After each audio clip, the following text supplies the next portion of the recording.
नमस्कार दोस्तों वक्त ज्यों-ज्यों एक शेर है उर्दू का, वक्त ज्यों-ज्यों रायगां होता गया कि वक्त ज्यों-ज्यों रायगां होता गया, जिंदगी को काम याद आने लगे।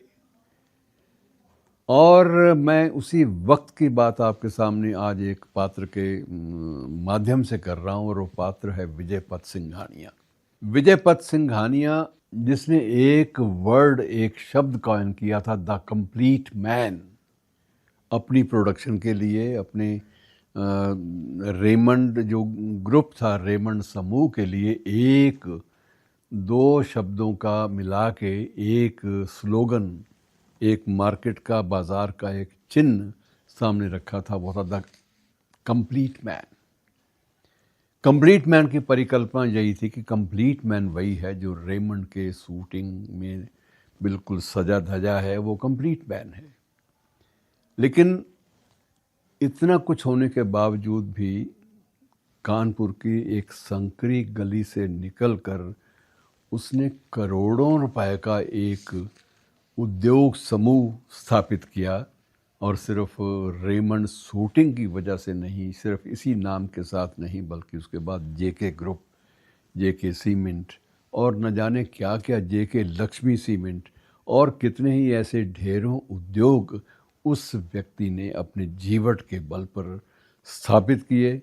और वो मित्रों, मैं आपको ये भी बता दूं, जिसका उल्लेख कम होता है, कि वह शख्स सिर्फ यहाँ तक नहीं रुका, उसने टाटा और बिरला के समकक्ष अपने आप को स्थापित करने के लिए मीडिया का भी रुख किया।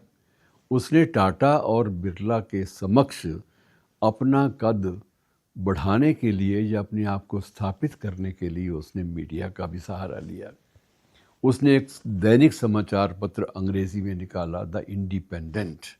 और जब इंडिपेंडेंट शुरुआत में निकला तो उसकी जो कंटेंट थे, उसकी जो प्रोडक्शन थी, उसकी जो प्रस्तुति थी, वो अद्भुत मानी जाती थी। और ये भी था कि अगर ये शख्स टिका रहा मीडिया में, और मीडिया को भी इसने डाइवर्सिफाई करना आरंभ कर दिया, तो ये आने वाले वक्त में टाइम्स ग्रुप को भी और बिरला ग्रुप को भी आगे पार करके आगे कहीं और आगे बढ़ जाएगा। और हो सकता था कि अगर उसकी ये गतिशीलता चलती रहती तो आज वो उसके असंख्य इलेक्ट्रॉनिक चैनल भी होते। लेकिन द कंप्लीट मैन का स्लोगन गढ़ने वाले व्यक्ति की मजबूरी ये हो गई कि वह अपने लिए एक व्यापक विश्व का व्यापार, तो व्यापारिक एक प्रकार से केंद्र समूह, उसका केंद्र तो बन गया, विश्व में उसका एक नाम जो है, उसका एक घराना बन गया। लेकिन बाद में स्थिति वो भी आई जब उसी शख्स को अपने बच्चों के साथ किसी कानूनी विवाद के कारण विवश इस बात के लिए भी होना पड़ा कि वह किराए के मकान में स्थानांतरित हो गया। वह व्यक्ति जिसके पास इतना बड़ा एम्पायर हो, इतना बड़ा साम्राज्य हो व्यवसाय का, और बहुपक्षीय व्यवसाय का, कपड़ा, सीमेंट, मीडिया, न जाने और क्या क्या, इतने संस्थानों की स्थापना करने के बाद उसकी नीयत ये हुई कि अंत में वह एक किराए के मकान तक सीमित होने पर विवश रह गया। और उसने कुछ लेखन की भी उसमें प्रवृत्ति थी। उसने द कंप्लीट मैन के जनक विजय पथ सिंघानिया ने अब एक इनकम्प्लीट मैन की परिकल्पना के साथ एक नई आत्मकथा जो है उसकी शुरुआत की। मित्रों, ये सारी चीज़ें सिद्ध ये करती हैं कि संबंधों की दहलीज पर जब भी आप खड़े होंगे, उस वक्त आपके सामने चुनौतियां बिल्कुल अलग होती हैं। वो चुनौतियां आपकी अपनी सोच से नहीं उपजी, चुनौतियां समय की हैं, बदलते हुए परिवेश की हैं। उस परिवेश में, उस बदलते हुए समय में अगर आप सामयिक शर्तों पर खरे नहीं उतर पाते तो आप बिखर जाते हैं, और आप मल्टी स्टोरीड बिल्डिंग्स के एम्पायर के मालिक होते हुए भी आप एक छोटे से किराए के मकान तक सीमित हो जाते हैं।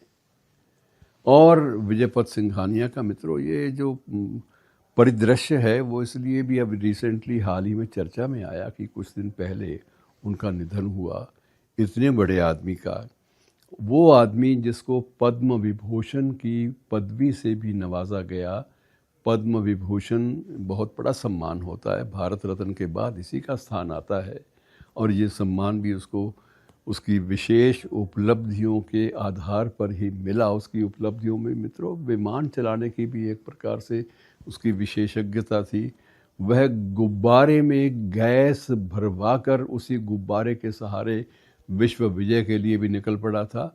इतनी ज़्यादा उपलब्धियां खाते में दर्ज करने के बाद व्यक्ति जब अंतिम सांस लेने के बाद जब उसकी यात्रा शुरू हुई, अंतिम यात्रा, तो उसमें केवल कुछ 100 लोग थे, और वो कुछ 100 लोग भी, उनमें बहुत सारे ऐसे भी होंगे जिनका हिसाब किताब कोई बकाया होगा, जिनको इसकी गवाही के आधार पर कुछ मिल सकता होगा, जिनके लिए ये एक बड़ी विलक्षण एक अनुभव होगा कि एक व्यक्ति इतना बड़ा होकर इतना छोटा कैसे हो गया।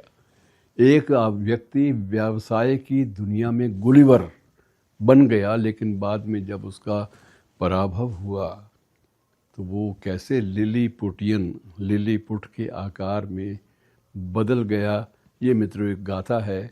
संबंधों की दहलीज पर बिखराव जब पैदा होता है तो उस वक्त यही स्थिति आती है। मित्रों बहुत कुछ सोचने पर विजय पथ सिंघानिया की जो जीवनी है बहुत कुछ सोचने पर विवश करती है, विशेष रूप से संबंधों की दहलीज पर।